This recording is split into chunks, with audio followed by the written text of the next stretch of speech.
Hey, yogis and yoga teachers. We're going to file this one under topics in teaching, topics in languaging yoga.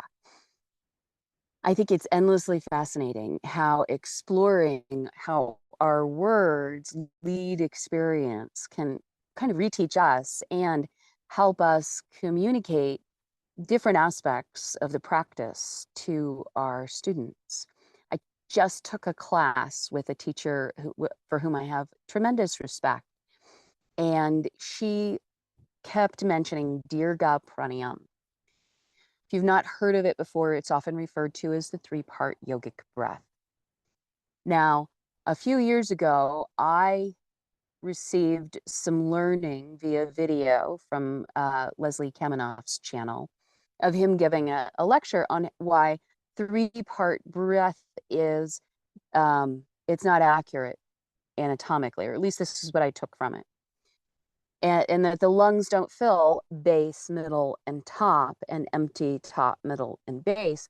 And so we should set aside that languaging, that phrasing in our teaching.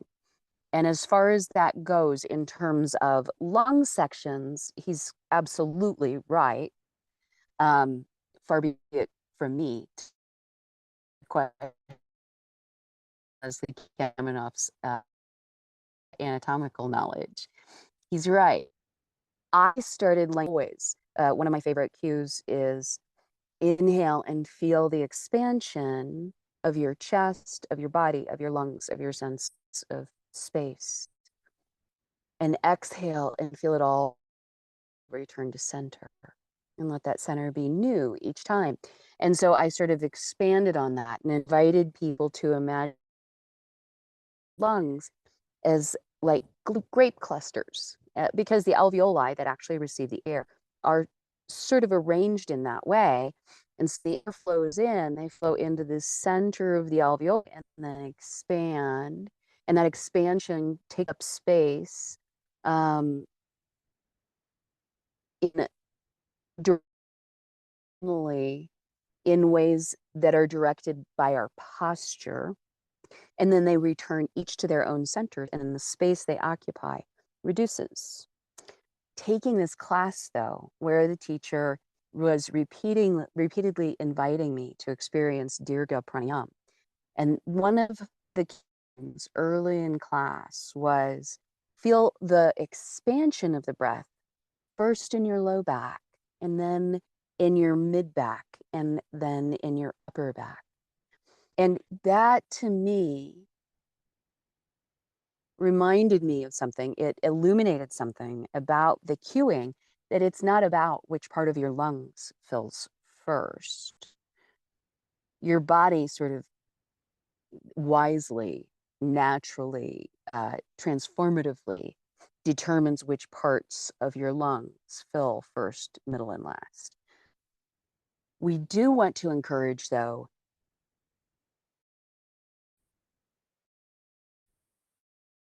uh,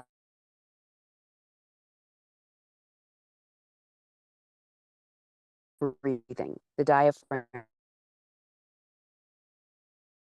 drawing down, and it's going to swivel, and it will also help the mobility become more available over time. And so when friends like that, expanding the lowest part of the rib cage a little bit, it's not like our ribs are going to move a whole lot.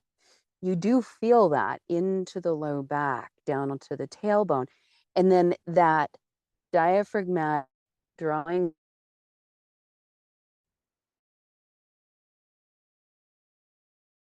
muscles that in the middle, and then finally upper, and then as the diaphragm draws up, you feel that first in the low back.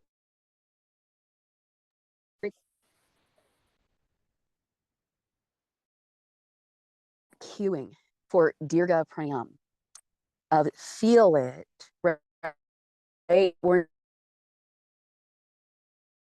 claiming, we're not making claims about which regions of the lungs are expanded.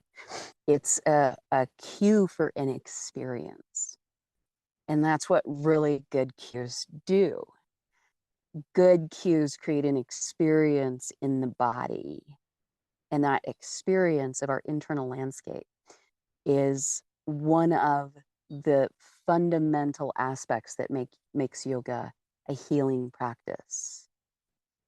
It's called interoception, and it's just sensing our internal landscape.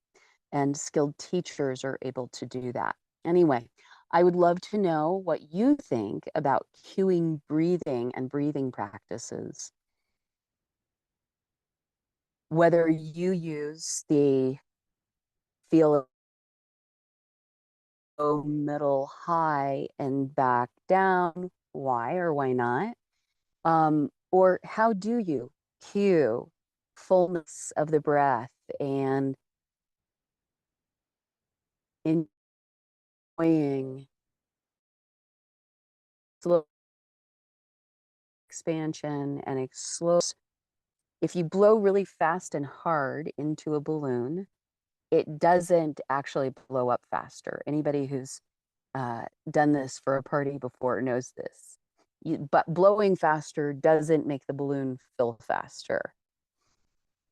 It's the strength of the exhale and your ability to direct it in a way that the balloon can take in. And that has to do with the aperture and the expansiveness of the material and all that. It's like that with our lungs. So doesn't fill my lungs more fully. It just makes it faster.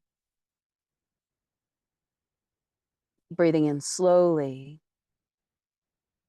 breathing out slowly allows for more full expansion. And that's really what's going to support the muscular practice, going to support the meditative practice, and of course, going to support ventilation and respiration for your clients. Love to know what you think about all of these cueing considerations. For now, happy Yoga Day.